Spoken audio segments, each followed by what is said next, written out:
Welcome back to Street Smart. I am live from the New York Auto Show, where the basic to the luxurious are on display, though not so much of the latter this time around. Still, one brand you can always count on for luxury and to appear at this event is Mercedes-Benz. And joining me now is Ernst Lieb. He is Mercedes-Benz USA CEO. Thanks so much for joining us. Here, man. It's great to have you guys here. You know, we've been hearing that the Mercedes Design Center you've got over there is really one of the highlights of this show. Let me ask you about the luxury aspect of the New York Auto Show, because it used to be a big part of it, and it seems like this show has kind of gone back to basics. Is that a reflection of the consumer, of the economic mood of the country? I mean, look, things have certainly changed for the better. Where the market is looking a lot better. We're aiming for 13 million this year, and probably that's where it's going to end up. It's dramatically up from where we used to be 2 years ago. I think, yeah, it's going back to normal. We're still far away where it used to be. It used to be 16, 17 million, so still a far way to go. But you can see that things are falling back to what they used to be. Speaking of falling back to what they used to be, I've always wondered, I've never gotten a chance to ask anybody at Daimler what it's like to be just Daimler now rather than Daimler Chrysler. I almost say Daimler Chrysler automatically because since I've been covering finance, you guys have been together. Look, I'm here 4 years in the U.S., and prior to that I was stationed in Australia. And in Australia we have a mirror image of the corporation, so I used to run Chrysler Jeep Dodge down there. So we had it all under one roof, we operated it all as one company. The merger really never got that close the way it was intended. And that's not the merger of equals that we heard about from Herr Stramm? Well, it was a merger of equals, but the two companies were so dramatically different. On the one side, this Swabian engineering-driven company. On the other side, this very American, more design-driven company. And to bring them together with the process and the way and the people and the way we operated, was nearly an impossible task, you know. So when the demerger happened for Mercedes-Benz, it actually happened very quickly that we went back to the way Mercedes-Benz used to be prior to the merger. And these are the core values the company has today. You know, we talk about BMW as the biggest luxury car maker in the world, and here in the U.S., followers of this market are used to seeing Lexus in the top spot, the biggest luxury car maker here for the last 11 years. But in the first quarter, you beat out BMW by, I think, 800 units, and you beat out Lexus by a long shot, obviously because of the issues they're having with supply chain in Japan. I mean, can you take advantage of that? Limited. Certainly, you know, if one of our competitors can't supply cars, it means that customers who need a car are going to go somewhere else. So there will be something. But on the other hand, Matt, we need to keep in mind that our production plans and everything else are basically based on 90-day planning, 120-day planning. So we can't just flip things around and change them overnight. It doesn't happen that way. I would say a little bit, but not much. But I think what you see in the market right now is that we've diligently worked over the last 3-4 years on improving our performance. And performance means in terms of customer satisfaction, customer experience.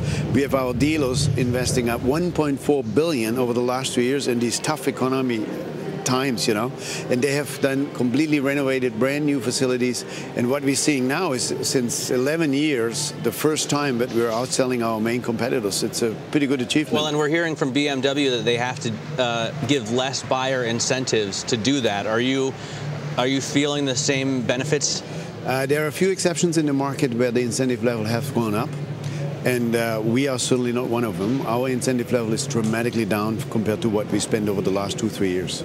So as far as being the luxury car maker that Mercedes is, I mean, what's the expansion look like for you? We noticed that Audi has, it used to be A4, A6, A8, and now there's A every level into the teens, and BMW is the same way. They're a 1 Series and a 10 Series. I mean, in case of Audi, there was a lot of things to catch up because they really, you were right, they had just basic models, but they didn't have a 4-door coupe, for example. They didn't have SUVs. They have now expanded their lineup in that line. That's what we have seen over the last 3 years. We are extremely strong in the S-Class segment. If you look at 2010, we were the #1 in that segment. When you look at the E-Class, the mid-size sedan, we're the #1 in that segment in 2010. The only segment where we're not #1 in terms of outselling competitors is C-Class. C-Class, the entry level of luxury, really. Our handicap is we have a 4-door sedan. That's all we got. But when you go to our stand over there, you'll see that we have one car there which will come in September, which was the first one. We're expanding in that segment. It's a 2-door, 4-seater coupe, C-Class, which will allow us to go a little bit more head-on with some of our competitors. That's where the disadvantage lies. In our total portfolio, 40% is in the small segment. When you look at our friends from Bavaria, for example, 60 up to 65% is in that segment. You see, they've expanded into the 1 Series, for example, because it's cheaper, it's easier to get in at that level. A lot of people want just the badge. Is that where the growth is for Mercedes as well? Absolutely. With what we have done with the network, the investment we've done, the processes we are changing, and the way we're trying to make this customer experience completely different and appealing also to a different buyer, we see the growth in that segment, and that's what we want to go and concentrate on. And the C-Class Coupe is the first one. What about the higher end of the luxury scale? I know our afternoon anchor Mark Crumpton wants an S550. I've always been a big fan of the G-Class. The G55 would be nice. These are obviously the more expensive models. Do you expand into that direction as well? Yeah, you'll see something there too, but it's all niche product. You know, you can't expect 10, 15,000 units. What you see is maybe 2,000, 3,000 units. I mean, we have the CL, the S-Class Coupe, for example. I think eventually, give it a few years, we'll see maybe a convertible in that segment, which would be a great addition. We just introduced last year in May the SLS.